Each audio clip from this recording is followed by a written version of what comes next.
واقعہ معراج کے متعلق سر سید کا موقف کیا ہے؟ تو سر سید نے مختلف جگہوں پر واقعہ معراج کے متعلق لکھا ہے، اور اپنی تفسیر میں بھی واقعہ معراج کے متعلق اس نے بہت باتیں لکھی ہیں۔ چنانچہ لکھتا ہے کہ معراج کے متعلق جس قدر حدیثیں ہیں ان میں حضرت صلی اللہ علیہ وسلم کا بجسدہ یعنی اپنے جسم کے ساتھ جبریل کا ہاتھ پکڑ کر خواہ براق پر سوار ہو کر یا پرند جانور کے گھونسلے میں بیٹھ کر جو درخت میں لٹکا ہوا تھا بیت المقدس تک جانا، وہاں سے بجسد ہی آسمانوں پر تشریف لے جانا، یا بذریعہ ایک سیڑھی کے جو آسمانوں تک لگی ہوئی تھی چڑھ جانا، خلاف قانون فطرت ہے، یعنی فطرت کے قوانین کے خلاف ہے۔ اس سے آپ سمجھ سکتے ہیں کہ سر سید احمد خان معراج جسمانی کا منکر تھا۔ صرف معراج نہیں بلکہ جتنے بھی معجزات تھے ان تمام معجزات کا اس نے انکار کیا تھا، اور اس لیے ممتنعات عقلی میں داخل ہے، یعنی وہ کہتا ہے عقلی طور پہ یہ چیز ممتنع اور ممنوع ہے، محال ہے کہ آپ صلی اللہ علیہ وسلم نے یہ سب کچھ کیا ہو۔ پھر وہ سوال ہوتا ہے کہ جب خبر دینے والے با اعتماد ہیں، ثقہ راوی ہیں، تو پھر اس خبر کا انکار کیوں کر رہا ہے؟ تو وہ لکھتا ہے اگر ہم ان کے راویوں کو ثقہ اور معتبر تصور کر لیں، پہلے تو وہ تسلیم نہیں کرتا، کہتا ہے اگر ان کو معتبر اور ثقہ تصور بھی کر لیں تو بھی یہ قرار پائے گا کہ ان کو اصل مطلب کے سمجھنے اور بیان کرنے میں غلطی ہوئی، مگر اس واقعہ کی صحت تسلیم نہیں ہو سکے گی۔ تو آپ جواب میں کہہ سکتے ہیں کہ سر سید جو تھا وہ بھی دیگر منکرین معجزات کی طرح واقعہ معراج کا منکر تھا۔ آگے لکھتا ہے اس لیے کہ ایسا ہونا ممتنعات عقلی میں سے ہے، لہذا اس واقعہ کو صحیح تصور نہیں کیا جائے گا۔ پھر یہ ایک سوال کہ اللہ پاک تو ہر چیز پر قادر ہے، اس چیز پر کیوں قادر نہیں ہے؟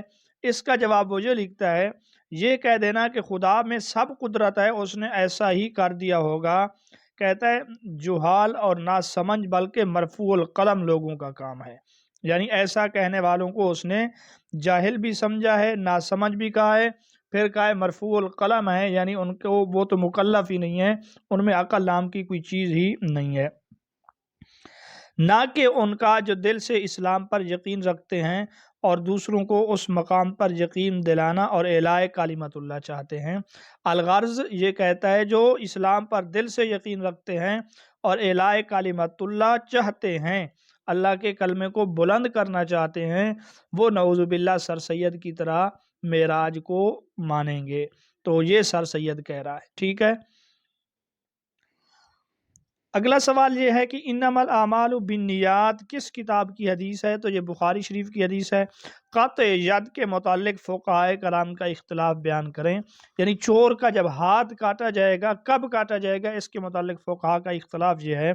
فقہائے ظاہری کے نزدیک یعنی اصحاب ظواہر کہتے ہیں ہر چور کا ہاتھ کاٹا جائے گا، چاہے مال محفوظ ہو یا غیر محفوظ ہو، چاہے مال قلیل ہو چاہے مال کثیر ہو، ہر حال میں اس کے ہاتھ کاٹے جائیں گے۔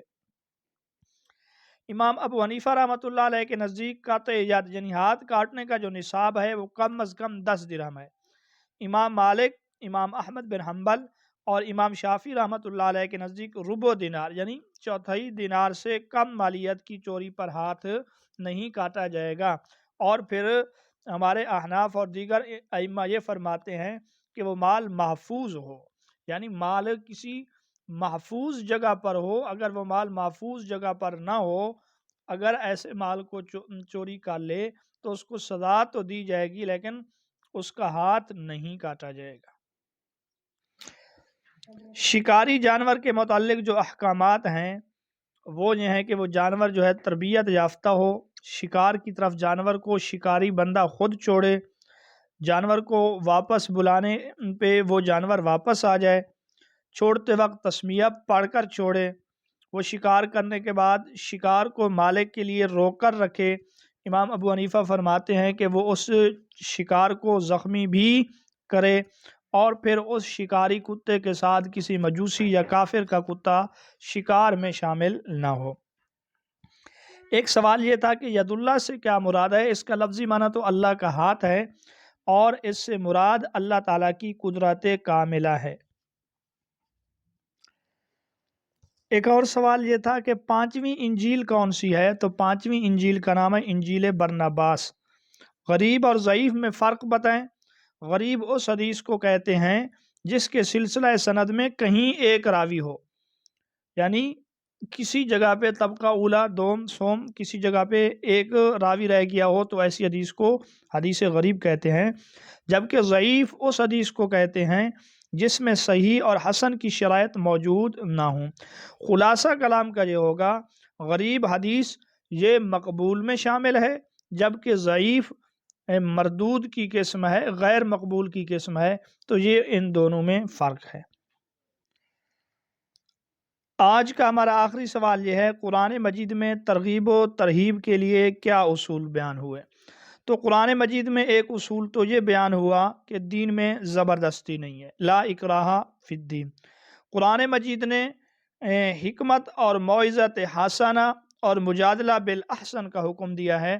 ادعو الی سبیل ربک بالحکمت والموعظۃ الحسنۃ وجادلہم باللتی ہی احسن۔